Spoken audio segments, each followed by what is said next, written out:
And let me talk about my shirt. Yes. You see, I got to have this shirt on, right? It's a Warrior.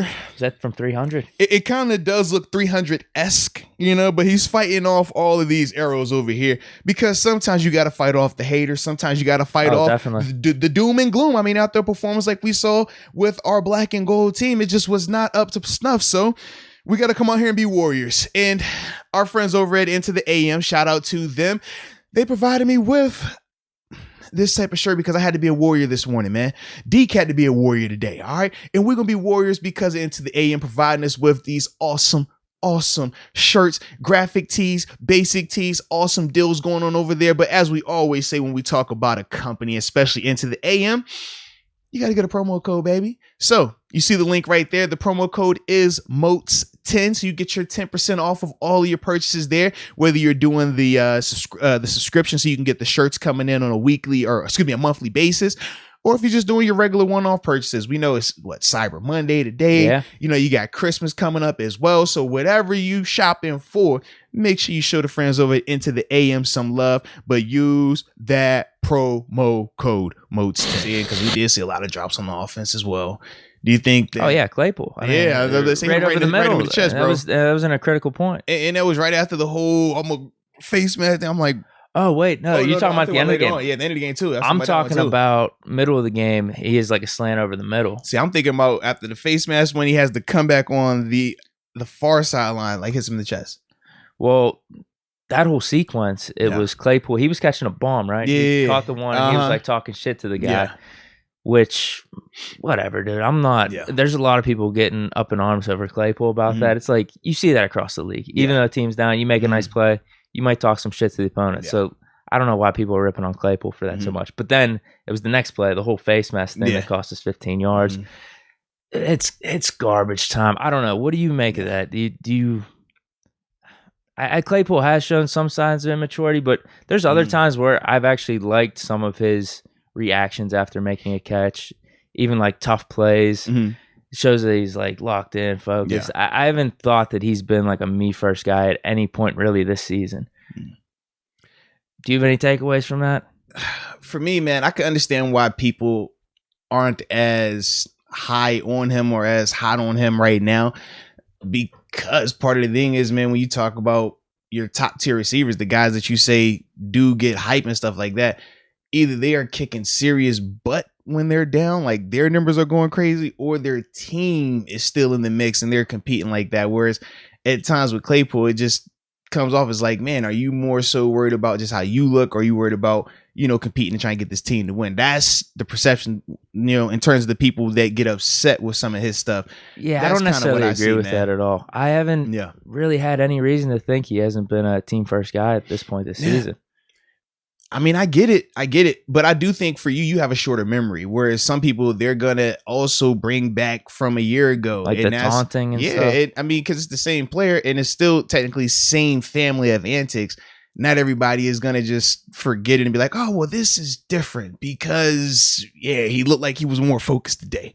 Like some people just see it as, well, he was doing all this extra stuff last year and he wasn't as productive as we thought he could have been.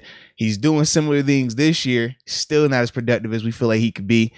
So they're just kind of like, well, what exactly is he? You know what I mean? And that's where you kind of say, are you a diva or are you an elite receiver? Because, the elite receivers they got the productivity to overcome that. That's why we don't care about the antics. It's like, yo, you're producing at a crazy high level. That's why AB could do whatever he wanted. Because it was AB. That's why Juju at the time could dance and do whatever he wanted. But as soon as that productivity slipped, what happened with Juju? It was like, bro, people kind of tired of all that. So with Claypool, they look at that and they're saying similar things. Like, all right, it was all fun and cool when we thought that, you were going to be doing this. But right now, you've kind of plateaued a little bit. You're not getting as many 50-50 balls. You're not being this, bona fide, just dominant receiver. Kind of like how we said it. I mean, we look at Jamar Chase, or we look at how T. Higgins was just like taking advantage of a matchup. It was like, man, we want you to do that, and we think you can. But here we are, another game where we're saying we want you to do that. We think you could do that. That's the problem. He did have some nice plays. And I think he's had some really nice plays throughout the season, like clutch plays, physical plays. Yeah. And I know I've shouted him out on the podcast over those, but there have been some of those little issues of 50-50 balls and like, bro, like you got to catch that. Like even in yesterday's game, the slant across the middle. So when you couple that with some of the antics that people already are 50-50 on in terms of just this generation of players, how they express themselves, right? When you throw those things there together, that is why people are a little bit sour on them.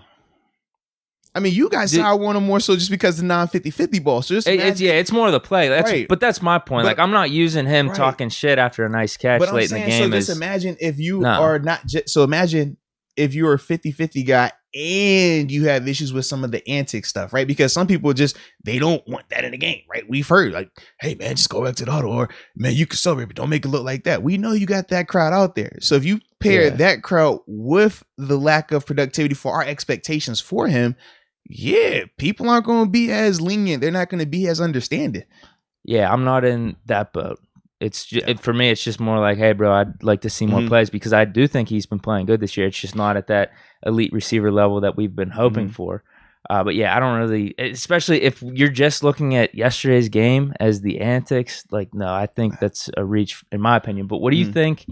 There's been some of this popping up about his play, specifically him like falling down and stuff.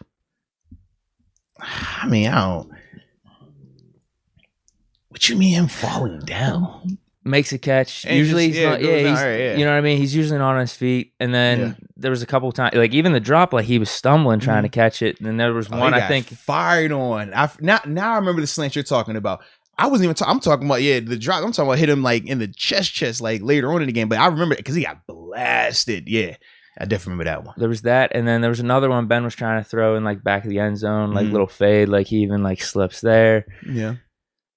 It was just some people were bringing that up. I mean, I don't make too much. I feel like that's nitpicking too, but it could be used as the difference between like your elite receiver who, when they catch it, AB catches it, a 20-yarder and takes it to the house. True, and it's weird though. I do feel like with Claypool when I watch him, I don't know. It's weird. I feel like he's still more effective catching slants and just being able to catch it and get north and south with his like long speed and outrunning guys versus us like just taking shots with him downfield. Like how we would do some like elite receiver. Like, I don't know. It's just weird, man.